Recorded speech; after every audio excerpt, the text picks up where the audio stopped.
Hello বন্ধুরা, আমি হিমালয় সেন। আজকে আপনাদের জন্য একটা নতুন অঙ্ক নিয়ে আসছি। আপনারা যারা চাকরির প্রস্তুতি নিচ্ছেন আপনাদের জন্য এই অঙ্কটা অনেক কাজে দিবে, কারণ এই ধরনের অঙ্কগুলো মাঝে মাঝে বিভিন্ন চাকরি পরীক্ষায় এসে থাকে। তো চলুন অঙ্কটা সমাধান করা যাক।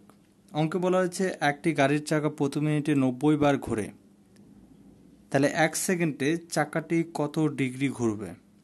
ঠিক আছে, অঙ্কটা একটু ভালো করে খেয়াল করবেন। এখানে বলেছে যে গাড়ির চাকা প্রতি মিনিটে 90 বার ঘুরলে 1 সেকেন্ডে কত ডিগ্রি ঘুরবে, আমাদের বের করতে বলেছে কত ডিগ্রি ঘুরবে। ঠিক আছে, তো এটা কিন্তু অনেকের কাছে কঠিন মনে হবে। আশা করি আমি এই ভিডিওটা দেখলে আপনাদের কাছে সহজ মনে হবে। তো সলিউশন করা যাক। সলিউশন করার আগে আপনাদের বলে রাখি, আপনারা যারা এখনও ইঞ্জিনিয়ারিং ক্লাসরুম ইউটিউব চ্যানেলটি সাবস্ক্রাইব করেননি তারা দ্রুত সাবস্ক্রাইব করুন ও পাশে বেল আইকনটিতে ক্লিক করুন, কারণ ইঞ্জিনিয়ারিং ক্লাসরুম ইউটিউব চ্যানেলে আমি প্রতিনিয়ত ভিডিও আপলোড করে থাকি। আপনি যদি বেল আইকনে ক্লিক করে রাখেন তাহলে অবশ্যই সেই ভিডিওগুলোর নোটিফিকেশনে পাবেন। তো এখানে দেখুন, আমাদের এখানে বলা হয়েছে প্রতি মিনিটে 90 বার ঘুরে, তারপর আমাদের এখানে 1 সেকেন্ডে কত ডিগ্রি সেটা বের করতে বলেছে। আমরা জানি যে 1 মিনিট ইকুয়াল টু আমরা 60 সেকেন্ড, এটা জানি। তো আমরা প্রথমে বের করব, তাহলে আমরা প্রথমে বের করবো যে 1 সেকেন্ডে কতবার ঘুরে। ঠিক আছে, তাহলে আমরা এখানে লিখতে পারি 1 মিনিটে যেহেতু 90 বার ঘুরে, তার মানে 60 সেকেন্ডে ঘুরে কতবার, 60 সেকেন্ডে 90 বার ঘুরে। তাহলে 1 সেকেন্ডে কতবার ঘুরে সেটা আগে বের করি। তাহলে 1 সেকেন্ডে ঘুরবে 90/60 বার। তাহলে এটা যদি আমরা ক্যালকুলেশন করি, আমাদের এখানে আসবে 3/2 বার ঘুরে। 1 সেকেন্ডে 3/2 বার ঘুরে। এখন আমাদের যেটা জানতে হবে যে 1 সেকেন্ডে যে একবার ঘুরলে কত ডিগ্রি কাউন্ট হয়। তো একটা সার্কেল বা একটা সার্কেলে আমরা 4টা ভাগে ভাগ করতে পারি, একটায় 90 ডিগ্রি। ঠিক আছে, তো একটা সার্কেল কমপ্লিট হবে কখন, যখন এটা এখান থেকে শুরু হয়ে আবার এখান থেকে এখানে আসবে। এটা হচ্ছে একটা সার্কেল। আর একটা সার্কেল হচ্ছে 360 ডিগ্রি, পুরো সার্কেলটা 360 ডিগ্রি। তার মানে আমরা বলতে পারি একবার যদি তার ঘোরা কমপ্লিট হয় সে 360 ডিগ্রি ঘুরবে। তাহলে এখন সে যদি 3/2 বার ঘুরে তাহলে সে কত ডিগ্রি ঘুরবে। জাস্ট আমরা 3/2 এর সাথে 360 ডিগ্রি গুণ করলে আমরা পেয়ে যাব যে 1 সেকেন্ডে কতবার ঘুরবে। এটা যদি আমরা গুণ করি তাহলে আমাদের আসবে 540 ডিগ্রি। 540 ডিগ্রি। ঠিক আছে, তার মানে গাড়ির চাকাটা 1 সেকেন্ডে 540 ডিগ্রি ঘুরবে। ঠিক আছে, এই হলো একটা অঙ্ক। এরপর আরেকটা অঙ্ক আছে।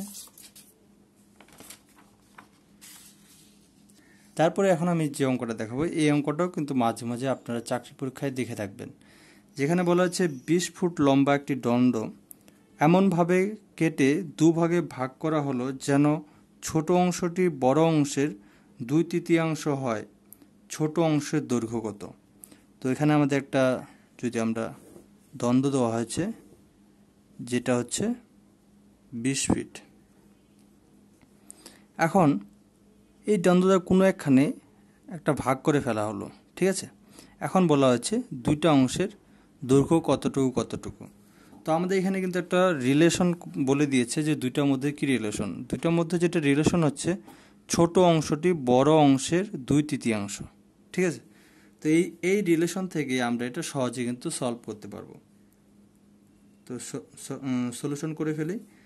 তো আমরা প্রথমে মনে করি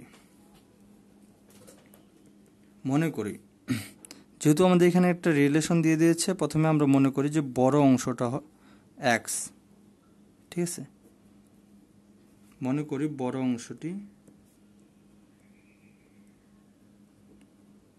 অংশটি এক্স।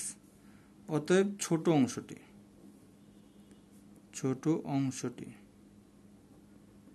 অংশটি কিন্তু আপনারা অনেকেই বলতে পারেন এটা হবে 20 - x।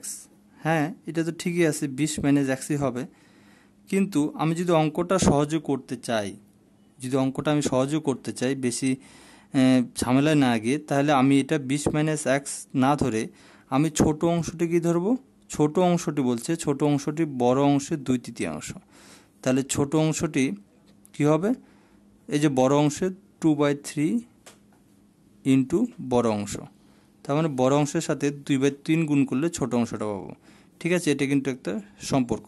আর এটা কতটুকু? এটা হচ্ছে 20 মাইনাস এক্স। আর আমরা এখানে যে সম্পর্ক বলা হয়েছে সেটা থেকে এটা লিখলাম। এখানে বলা হয়েছে ছোট অংশটি বড় অংশের 2/3। অতএব ছোট অংশ ইকুয়াল টু 2/3 ইন্টু বড় অংশ। তাহলে এখন আমরা এখান থেকে কিন্তু খুব সহজ অঙ্কটা করতে পারবো। তাহলে দেখুন, ছোট অংশ আর যদি বড় অংশ যোগ করি তাহলে সমস্ত দৈর্ঘ্যটা পাবো। আর সমস্ত দৈর্ঘ্য এখানে বলা হচ্ছে 20 ফিট। ঠিক আছে, তাহলে x plus 2/3 x equal to 20 feet. যেহেতু এই ছোট অংশ আর বড় অংশ মিলিত সম্পূর্ণ দৈর্ঘ্য, তাহলে এটা যদি আমি ক্যালকুলেশন করি তাহলে কিন্তু এক্সের মান পেয়ে যাব।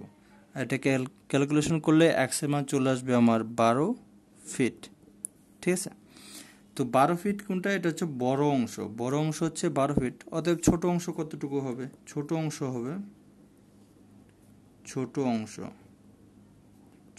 হবে 20 মাইনাস 12। 20 মাইনাস 12, কারণ সম্পূর্ণটা যেহেতু 20 ফিট, তাহলে এখানে কত চলে আসবে? এখানে আসবে 8 ফিট। এটা হচ্ছে অ্যান্সার।